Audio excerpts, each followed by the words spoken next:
So, of course, several days ago, the news dropped that Chris Pine and Chris Hemsworth have pulled back from negotiations for whatever Star Trek 4 is supposed to end up being. May not be now, although I'm taking a wait and see policy towards this because it's probably not going to be the end. They're just going to have to shell more money at them than they wanted to. And money's the problem. There's this idea that they have in their heads at the studio that Star Trek is having that diminishing returns curve because it's not making enough money for them. But kind of ignoring that the reasons why it's not making enough money isn't because of the amount of money it's making, but it's because of how much money they spent making it. They've cut their margin down. I mean, they're making hundreds of millions of dollars. They may not be making as much money as a Marvel Avengers movie or as much money as Star Wars under ideal circumstances could make, but they still have a healthy audience. That's still a respectable amount of money. And that audience wants to be served and would like to still keep watching the further adventures of Star Trek, but that's all at risk because of the bloated nature of Hollywood budgets nowadays. They are their own worst enemies. Is it just the CGI that's costing so much? Is it so much that they're spending on the actors? Do they need to trim back on their marketing? Something is causing the budgets of a lot of these big blockbuster movies to be bloated to insane proportions. And I can't help but wonder if it's because of people embedded in the movie industry system who are jacking up prices on various things and services in order to leech, make their own pile of cash. I mean, how much of that movie's budget is actually really being honestly spent on the actors and the extras and the sets, and is actually going into the pockets of the guys sitting on the computers doing 5 seconds of animation that's all going to be linked together and all that kind of stuff?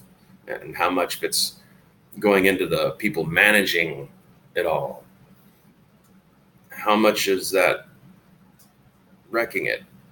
And then there's also other examples that beyond just Star Trek of when you have the studio start to interfere too much and then causing too much reshooting, which further enhances the budget.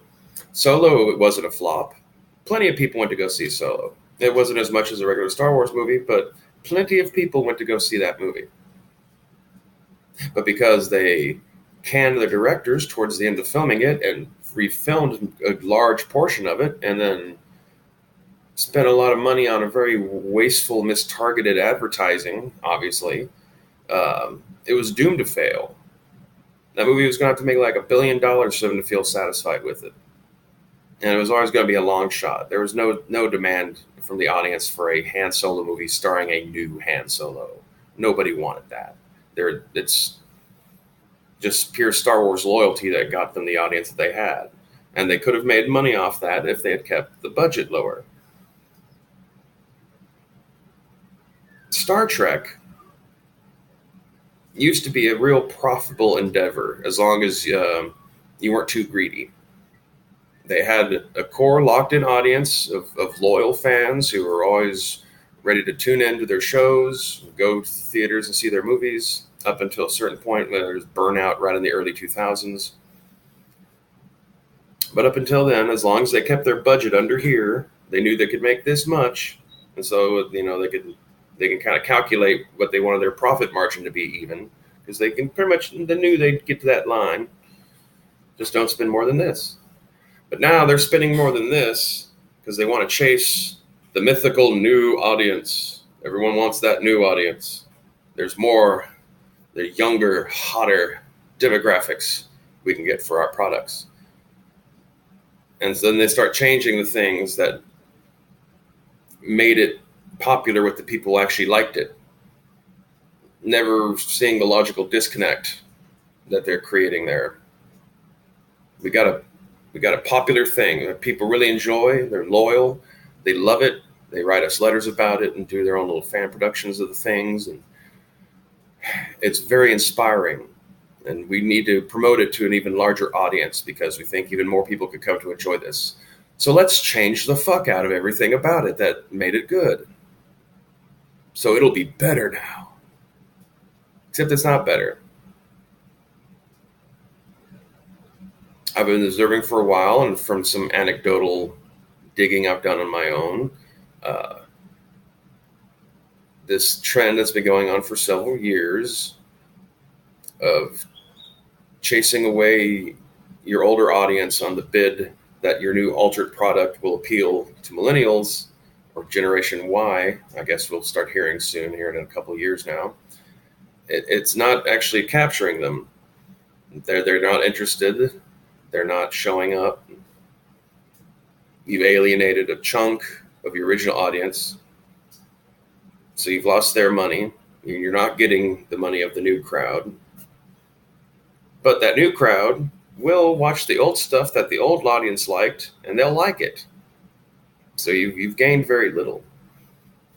Star Trek does not need to be hyper realistic, and it does not need to be an action series. Uh, the Star Trek universe used to be something. I'm a little bit parroting something I heard Rich Evans say once, but it's a universe that you want to live in.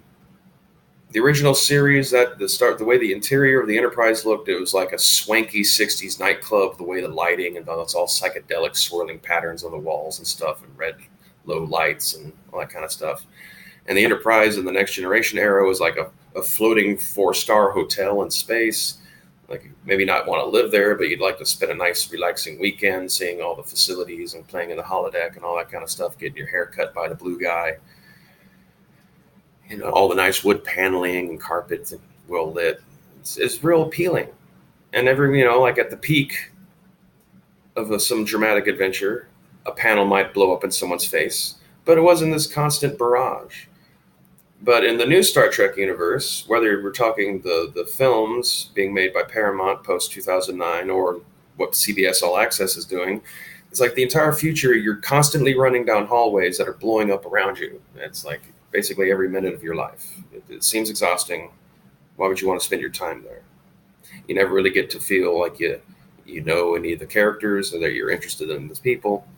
It's paced badly. And the emphasis on realism and throwing in more CGI and stuff like that is increasing your budget past that point where you don't want it to be, where you're edging further and further into shrinking your profit margin into non-existence. Star Trek is supposed to be a little cartoonish.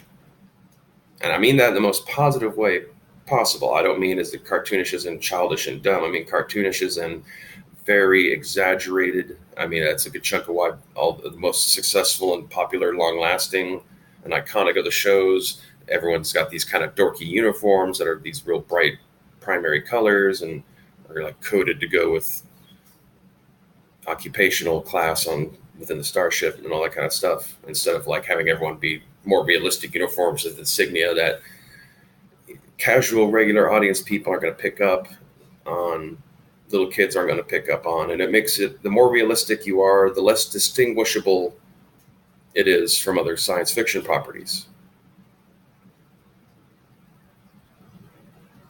I mean, Enterprise, the cold decks and all of the interior design of the NX-01 might be more realistic, but like no one wants to live on a submarine. And I think that's like little subtle background things that kind of dragged on keeping the audience around. It didn't seem as pleasant. It seemed really boring on there. The Discovery, another like realistic sets where it's all a bunch of cold metal and no one wants to live in a metal box. The Enterprise was intended to look like it's all metal, even though they're building the sets out of plywood and all that kind of crap, but it was at least lit in such a way that it was colorful and stimulating to the eyes. And not just like being in just this big floating prison, sleeping on cots. Part of the Star Trek's selling point this whole time is its aesthetics, and abandoning its aesthetics to chase this unasked for, non-existent need for realistic science fiction. Like the aliens, everyone was just fine with the Klingons just having some bumpy ridges and having hair. That was cool. You know, or just having spots. That was enough. The audience knows that they're not actually watching real aliens and real people in space. Well, the audience knows that if they're like older than 7. But you're shooting yourselves in the foot, basically, is all I'm saying. You're chasing a dragon that doesn't exist, and you're never going to catch it. And you're abandoning all the villagers that you already had in the process of trying to catch that dragon. So what Star Trek needs to do is it just needs to cut costs, allow itself to be this kind of a silly moral play for science nerds and humanists, and not take itself so goddamn seriously. In a way that also, people react in a very reaction, counter-reaction kind of way. And when your property takes itself really seriously, go figure the fans start taking it way too damn seriously. So if Star Trek was fun again, then perhaps the fans could start being fun people to talk with, and not just these constant dour, burn it all with pitchforks and torches type conversations. That seems to be the gist of what everyone wants to talk about when it comes to any mention of Star Trek Discovery, CBS All Access. Oh, anyway, have a good one.